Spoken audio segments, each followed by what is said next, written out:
Hello बच्चों, आज हम शुरू करने वाले हैं हिस्ट्री का 8th चैप्टर क्लास 8th का the making of the national movement 1870 to 1947।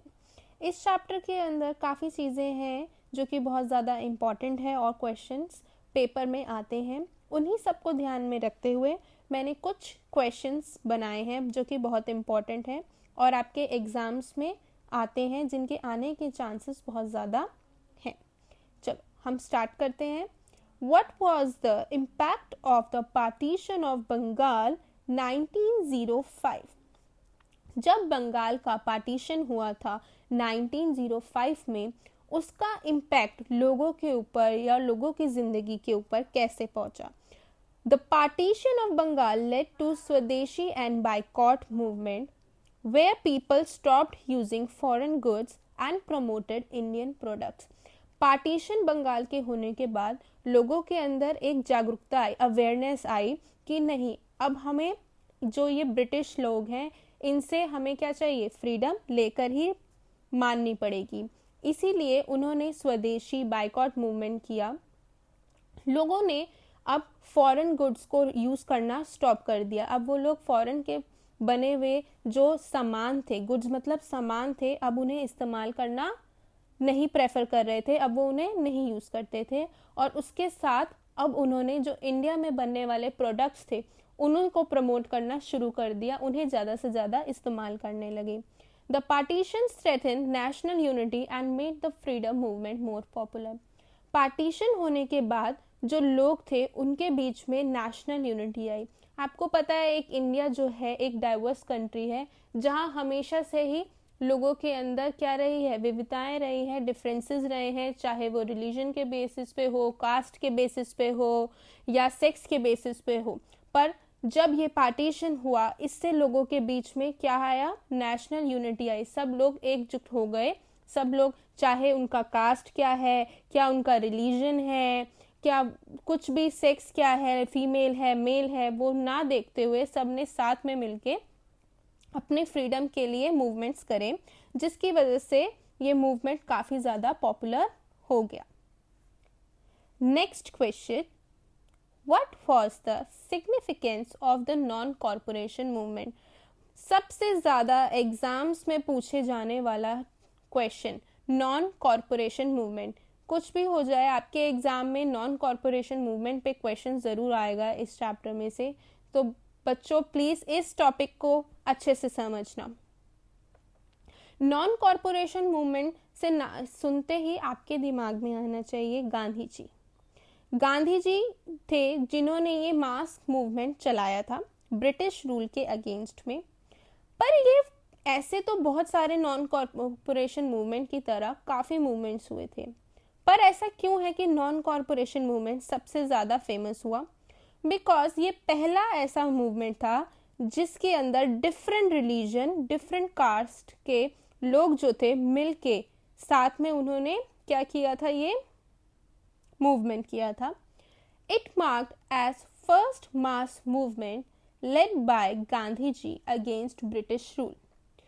लोगों ने बायकॉट किया ब्रिटिश स्कूल्स को। जो बच्चे, जो फैमिलीज जो थी, जो वेल्थी थी, जो अमीर थे, वो लोग ब्रिटिश स्कूल में जो अपने बच्चों को भेजते थे, अब उन्होंने अपने बच्चे वहाँ भेजना छोड़ दिया। वो अपने बच्चों को वहाँ नहीं भेजते थे, अब उन्होंने उस चीज़ को बायकॉट किया। कोर्ट्स में जाना, टाइटल्स या फिर फॉरेन टाइटल्स का मतलब है यहाँ पे जो उनको पोस्ट वगैरह दी जाती थी, वो सब उन्होंने लेने से मना कर दिया, या फिर फॉरेन गुड्स को परचेज करना भी उन्होंने बायकॉट किया। It united Indians from different religions and caste and classes. इससे क्या हुआ, लोगों के बीच में क्या है, एकता आई। The movement increased national awareness and confidence to fight for freedom.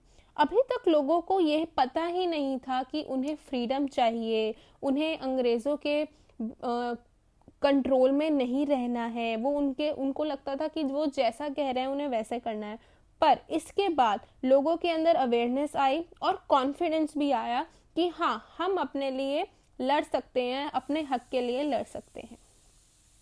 इसीलिए जो नॉन कॉरपोरेशन मूवमेंट था बहुत ज़्यादा फेमस था। एक्सप्लेन द टर्म स्वदेशी? आपका थर्ड क्वेश्चन हमारा ये है कि स्वदेशी क्या होता है। अभी आपने फर्स्ट क्वेश्चन में भी पढ़ा था, मैंने स्वदेशी बताया था कि कुछ पार्टीशन ऑफ बंगाल जब हुआ था तो उससे स्वदेशी हुआ। अब ये स्वदेशी है क्या? स्वदेशी एक मूवमेंट था जिससे लोग, स्वदेशी टर्म से देखो, स्वदेशी जो आप इनकरेज कर रहे थे इसके अंदर किसको? इंडियंस को, कि वो अपने देश की चीजों को प्रमोट करें और फॉरेन से आई हुई चीजें या XYZ कुछ भी चीज है उसे बाइकआउट करें। तो स्वदेशी मूवमेंट का मेन गोल ही यही था कि इंडियंस को प्रमोट करना, कि वो लोकल इंडस्ट्रीज और को प्रमोट करें, सपोर्ट इंडियन क्राफ्ट्समैन, जो इंडिया के अंदर जो क्राफ्ट्समैन है उन्हीं को सपोर्ट करना चाहिए, उनसे बनी हुई चीजें लेनी चाहिए, और ब्रिटिश के प्रोडक्ट्स पे अपनी डिपेंडेंसी कम करनी चाहिए। It became an important method to protest against British rule and strengthen national pride. ये क्या था? एक बहुत इम्पॉर्टेंट मेथड था। इस तरीके से क्या हुआ, जब हम लोगों ने उनकी चीज़ों को प्रमोट नहीं करते हुए अपनी इंडियंस चीज़ों को प्रमोट किया, इससे एक अच्छा इम्पैक्ट आया ब्रिटिश रूल के अगेंस्ट। हमारा ये जो प्रोटेस्ट था उस पर काफ़ी इम्पैक्ट देखने को मिला, और इससे हमारे अंदर एक अपने देश को लेके नेशनल प्राइड भी जागी। अगला question, what role did newspaper place in the national movement? अब नेशनल मूवमेंट्स के अंदर हमारे न्यूज़पेपर ने क्या इंपॉर्टेंट रोल प्ले किया है? आपको पता है पहले टाइम में कुछ ऐसे, जैसे आज की डेट में आपको फ़ोन वगैरह देखने को मिलते हैं, डिजिटली आपके पास चीज़ें पहुंच जाती हैं, बट पहले के टाइम पे ऐसा नहीं होता था, लोगों के तक न्यूज़ पहुंचना बहुत ज़्यादा मुश्किल होता था। तो ऐसे के अंदर न्यूज़पेपर ने बहुत अच्छा इम्पॉर्टेंट रोल प्ले किया था नेशनल मूवमेंट्स में। Newspaper spread nationalist ideas and created political awareness among people। जो न्यूज़पेपर था उसने नेशनलिस्ट आइडियाज स्प्रेड करे, मतलब जो हमारे नेशनलिस्ट थे, जो हमारे लीडर्स थे, उनकी क्या सोच है वो सब लोगों तक पहुंचाई, एक लोगों के अंदर पॉलिटिकल अवेयरनेस पहुंचाई। दे क्रिटिसाइज ब्रिटिश पॉलिसीज। उन्होंने क्या कहा कि ये जो ब्रिटिश हमें पॉलिसीज दे रहे हैं वो बिल्कुल भी सही नहीं है। And informed people about freedom movement. India के अंदर काफ़ी जो लोग थे वो अनएजुकेटेड थे, उन्हें नहीं पता था कि उनके लिए क्या सही है या क्या गलत है।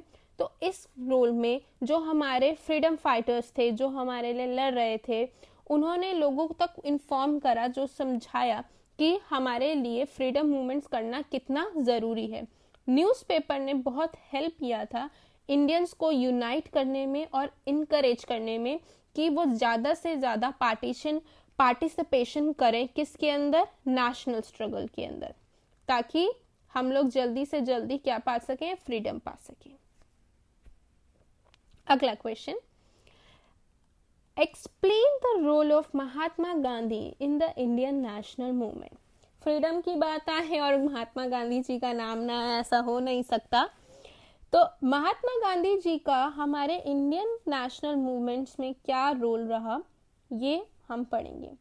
आपको, हम बच्चों को सभी को पता है कि जो महात्मा गांधी थे उन्होंने बहुत अच्छा रोल प्ले किया है, की रोल प्ले किया है इंडिया के फ्रीडम में। कैसे? उन्होंने दो चीज़ों पे हमेशा ध्यान दिया है, पहला नॉन वायलेंस एंड सत्याग्रह। इन दोनों बेसिस पे ही उन्होंने हमेशा अपनी लड़ाई लड़ी है। नॉन वायलेंस मतलब वो कभी भी लड़ाई को सपोर्ट नहीं करते थे और कहते थे कि हमें हमेशा सत्य के ही रास्ते पे चलना चाहिए। सत्याग्रह मतलब सत्य के राह पे चलना चाहिए। उन्होंने कुछ ऐसी मूवमेंट्स करी थी जिसका बहुत अच्छा मेजर इम्पैक्ट पड़ा था फ्रीडम को लेके, जैसे non corporation, civil disobedience and quit India movement. इसके अंदर काफ़ी लोगों ने अलग अलग सोसाइटी के आके पार्टिसिपेशन लिया था, किसमें? मूवमेंट में। अभी तक जो लोग थे फ्रीडम के लिए लड़ रहे थे, पर सबका जो गोल था वो अलग अलग था। कोई अलग जगह किसी चीज के लिए लड़ रहा था, तो कोई अलग जगह किसी चीज के लिए लड़ रहा था। पर यहाँ महात्मा गांधी जी ने आके लोगों को एक मेन गोल दिया कि हमें अपनी फ्रीडम चाहिए, और लोग अलग अलग सेक्शन के लोग आए सोसाइटी के, और उन्होंने साथ में मिलके गांधी जी की लीडरशिप के नीचे आके उनके साथ जुड़े और फ्रीडम के लिए क्या की, लड़ाई लड़ी। He promoted boycott of British goods and swadeshi. उन्होंने कहा कि हमें ब्रिटिश के जो सामान है उन्हें क्या करना चाहिए, बायकॉट करना चाहिए, क्योंकि ब्रिटिश को यहाँ पे सबसे ज्यादा फायदा ही इसी बात पे हो रहा था कि हम लोग क्या कर रहे थे, अब बाहर से बनी हुई जो चीजें आ रही थी उन्हें इस्तेमाल कर रहे थे, अपनी चीजों को इस्तेमाल करना छोड़ दिया था। And work to unite Indians, और उन्होंने कहा कि अगर जब तक इंडियन सभी लोग अपने जो डिफरेंसेस हैं नहीं छोड़ेंगे आपस में और साथ में मिलके ब्रिटिश से लड़ाई नहीं करेंगे, तब तक हमें फ्रीडम नहीं मिलेगी।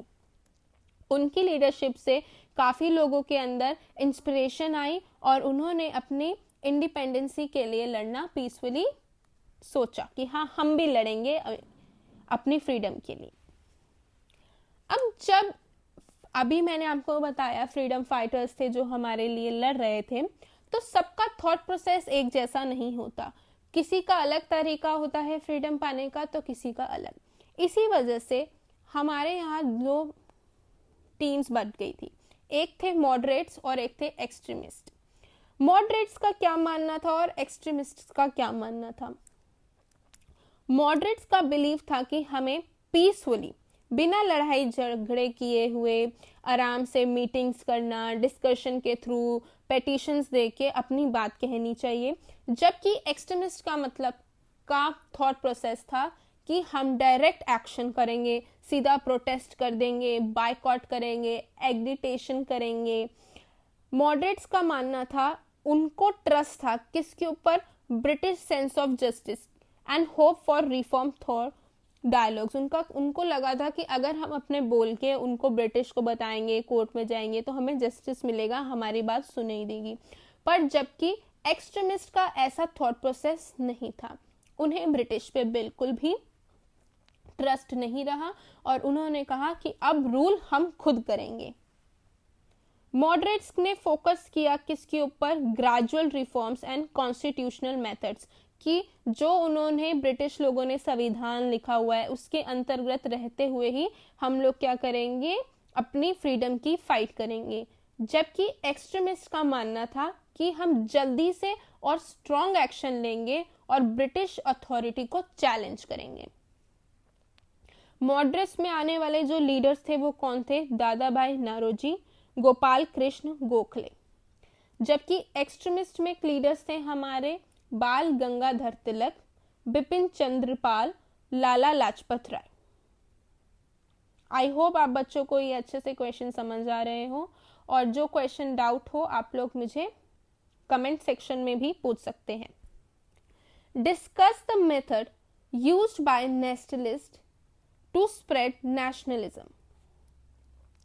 अब नेशनलिस्ट जो हमारे फाइटर्स थे, जो हमारे लिए लड़ रहे थे, तो वो ये किस तरीके से लोगों तक अपनी बात पहुंचाते थे। वो एक पब्लिक मीटिंग्स ऑर्गेनाइज करते थे, रैलियां निकालते थे, स्पीच दिया करते थे, किसके ताकि लोगों के अंदर अवेयरनेस आए। Newspaper, journals were used to spread ideas and criticise British policies. ये दो बारी हो गया है। Mass movements such as non-corporation movement involve people from all sections of society and strengthen feeling of national unity। देखो कितनी बारी क्वेश्चन आ गया national corporation, non corporation movement, तो इसी से आप समझ सकते हो कि कितना इंपॉर्टेंट टॉपिक है ये। आई होप आप लोगों को ये क्वेश्चन जो है क्लियर हो गए होंगे। मोस्टली चैप्टर से आने वाले जो पिछले सालों में आए हुए क्वेश्चंस हैं वो मैंने क्लियर करने की पूरी कोशिश करी है। और इसके अलावा भी अगर आपको कोई डाउट हो तो आप कमेंट सेक्शन में आप मुझसे पूछ सकते हैं। Thank you. Like, comment and subscribe my channel for more videos.